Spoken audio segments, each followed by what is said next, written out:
Alam mo ba kapatid, na even if wala kang naibigay sa kanya ng regalo this past Christmas, meron pa ring bagay na magpapasaya sa lalaki. Even if hindi mo naibigay yung paborito niyang bagay na gusto niyang ma-receive ngayong Christmas, may kayang-kaya ka pa rin gawin na magpapangiti sa kanya. Na hindi mo na kailangan magpakahirap, mag-effort at magpakapagod, di ba? Gumastos, di ba?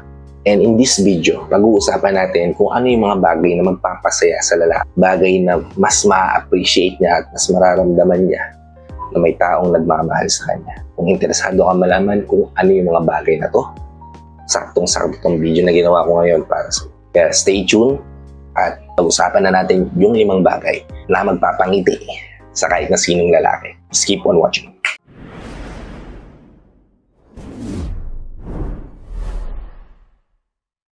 Hi, I'm Gary Opima at gumagawa ko ng mga videos na katulad nito para matulungan ka na maging best version ng sarili mo at may bigay mo yung best self mo syempre sa taong mahal mo. Kaya kung bago ka pa lang dito sa channel ko, please consider liking this video.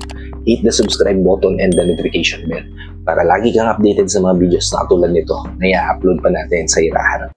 At ang unang-unang bagay kapatid na magpapasaya, magpapangiti, magbibigay ng ligaya sa puso ng kahit na sinong lalaki ay yung pagsasabi mo sa kanya na you bring out the best in me. You influence my life positively. Diba? Yung mga ganyang salita kapatid, yung pinapasaya mo, pinaparamdam mo sa akin na importante ako. Diba? Kapag sinabi mo yan sa kanya kapatid, mararamdaman niya na na-appreciate mo yung mga bagay na ginagawa niya para sa'yo. Na-appreciate mo yung mga bagay na sinasakripisyo niya para sa'yo.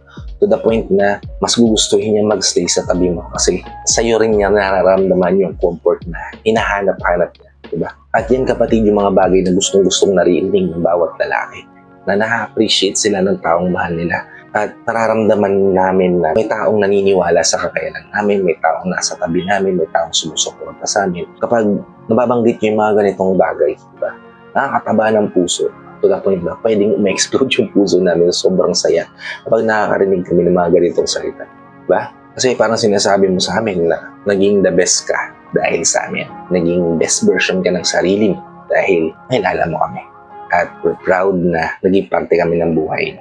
At yun kapatid yung magpapasaya sa puso ng bawat lalaki. Papangiti sa bawat lalaki na once na ginawa niyo, ay garantisado na kahit hindi mo naibigay yung gustong-gusto niyang bagay ngayong Pasko, mapapasaya mo siya dahilan para mas tumatag at tumibay pa yung relasyon niyo. Okay? Proceed tayo sa ikalawa, which is, naniniwala ako sa'yo. Pinagkakatiwalaan kita. I trust you. Kapag narinig ng lalaki, ay mararamdaman niya yung kaginhawahan, di ba? Kasi usually, kapag malayo kayong dalawa sa isa't isa, ang hirap mapakinggan tong salita na to na sige, naniniwala ako sa mga sinasabi mo. Malaking tiwala ako sa'yo. Diba? Kasi ang nangunguna sa isipan natin ay yung mga bagay na hindi naman makakatulong sa relasyon natin. Diba? Yung mga bagay na pwede natin pagsilusan na hindi naman na ginagawa ng taong mahal natin na nasa malayo. Diba? Anong usually nangyayari kapag hindi mo kayang pagkatiwalaan yung partner? Kung una yung pag-uusapan ay pag-aaway. Diba? Kung una yung sasabihin ay magiging dahilan para magkaroon kayo ng diskusyon, diba? Kaya naman napaka-importante na may paramdam mo sa taong mahal mo yung tiwala na hinahantay na. Tiwala na gusto-gusto yung maramdaman. Once na magawa mo ito kapatid, garantisado na mapapangiti mo ang lalaking mahal mo. Paparamdam mo sa kanya na mahal mo siya. Paparamdam mo sa kanya na deserve niya na mahalin din dahil pinagkakatiwalaan mo siya. Okay? Proceed tayo sa ikatlo, which is salamat sa pag-aalaga sa akin. Diba? Alam naman natin kung ano yung sakripisyo ng mga lalaki para maibigay sa inyo yung bagay na gusto nyo, di ba? Na isang sabi nyo lang gagawa at gagawa yun ng paraan para maibigay sa iyo yun, lalo pa at mahal na mahal ka niya, di ba? Well, in return, hindi mo kailangan bawian yung regalo na binigay niya. Ibalik ng doble pa yung regalo na binigay. Kundi, gawin mo lang is pasalamatan mo siya sa ginagawa niya. Pasalamatan mo siya sa mga effort, sakripisyo, at mga pagkakataon na ibibigay niya sa'yo para may paramdam sa'yo na mahal ka niya, na mahalaga ka sa buhay niya, na gusto ka niya, na makasama sa mahamang panahon. Kaya nga, napakasimpleng salita lang ng salamat, di ba? Kahit sino kayang gawin yan.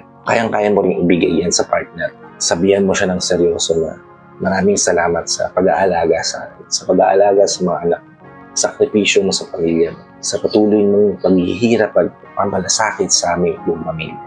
Diba? Malaking bagay na yan sa lalaki. Baka maiyak pa yan sa harapan mo. Kasi yan talaga yung mga salita na gusto namin naririnig. Kasi pag narinig namin mula sa taong mahal namin yan, talagang tumataba yung puso namin. Diba? Napaka-simple, yet napaka-effective. Yan yung isa sa mga bagay na magpapangiti sa taong mahal mo. Sa lalaking gusto mo, lalaking pinili mo, sa lalaking gusto mong makasama rin sa mahabang panahon. Okay? Proceed tayo sa ika-4, which is napakasaya ko na hinagtag po tayo. Sino bang hindi magiging masaya pag napakinggan yan, di ba? Sino hindi mapapangiti kapag sinabi sa kanya ng mahal niya yan, di ba? Kasi parang sinasabi mo sa kanya na binigyan mo ng meaning yung buhay ko. Na kung wala ka sa buhay ko, wala din ako, di ba? Kaya naman napaka-importante na nakausapin natin yung partner natin. Ganun kahalaga yung komunikasyon sa relasyon. Ganun kahalaga at kalaki ng epekto ng mga salitang nababanggit natin sa taong mahal. Masakit man yan o hindi, importante yung talk. Kaya naman, pag-iingatan din natin na magsalita tayo ng masama sa taong mahal natin. Kasi it can ruin your life. It can ruin also the relationship na matagal mo nang iniingatan. Kaya naman, kung gusto mo mapamangiti pa ngayon yung taong mahal mo, sabihin mo lang itong bagay na sa kanya. Magiging masaya ka, nagtagpo kayong dalawa. Okay? Proceed tayo sa ika-5. Last but not least, kapatid, ika-5 bagay na pwede mong sabihin, kayang-kaya mong banggitin sa taong mahal mo. Garantisado magpapasaya sa kanya, mapangiti sa kanya, magbibigay ng happiness sa puso niya. Ay yung mahal kita. Wala nang iba, mahal kita. Diba? Sabihan ka ng taong mahal mo ng seryoso at eye-to-eye contact pa yung dalawa ng mahal kita. Napaka-sarap nun sa pakiramdam. Napaka-fulfilling na mapakinggan na yung taong mahal mo parehas din yung nararamdaman sa'yo. Diba? Napaka-assuring sa tenga. Nasasabihan ka ng taong mahal mo na mahal ka rin niya. Kasi parang mas pinapaganda mo yung mundo niya. Mas pinapaganda mo yung kulay ng buhay niya. Diba? Kapag sinasabi mo yung mga salitang mahal kita, I love you, diba? Sinong hindi makapangiti sa ganyang salita? Even if yung malungkot mong tatay kapag sinabihan mo pa, I love you, makapangiti yan. Diba? Ganun kakapangyarihan ng salitang I love you. Kaya kung may bibigyan mo to sa tatay, wala nang masasaya pa sa pakiramdam niya. Wala nang mas magbibigay sa kanya ng warmth na feeling kapag nabanggit mo yan sa kanya. Kaya kung gusto mo mapangiti ngayon, yung taong mahal mo, sabihan mo siya, ang mahal kita. Okay? So, hope nakatulong itong mga tips na ibigay ko sa inyo. If nakatulong nga naman, please help me share this to your loved ones na posible natin matulungan din ng video na to. Para nakatulong na kayo sa kanila, nakatulong na rin ako sa kanila. Sa lahat ng FW viewers natin, sa mga viewers natin dito sa Pilipinas na walang sawang nanonood, sumusuporta at palagi nakatune in sa bawat video na ina-upload ko. Maraming salamat po sa palagihan niyo panonood at pagsuporta. Kung bago ka pa lang dito sa channel ko, please consider liking this video. Hit the subscribe button and the notification bell para lagi kang updated sa mga videos na katulad nito na i-upload pa natin sa lahat. So hanggang dito na lang mga kapatid. Kita-kita pa tayo sa susunod na video. Ingat ka din palagi kung nasaan mang lugar ka naroon. May God always bless you and protect you. Peace.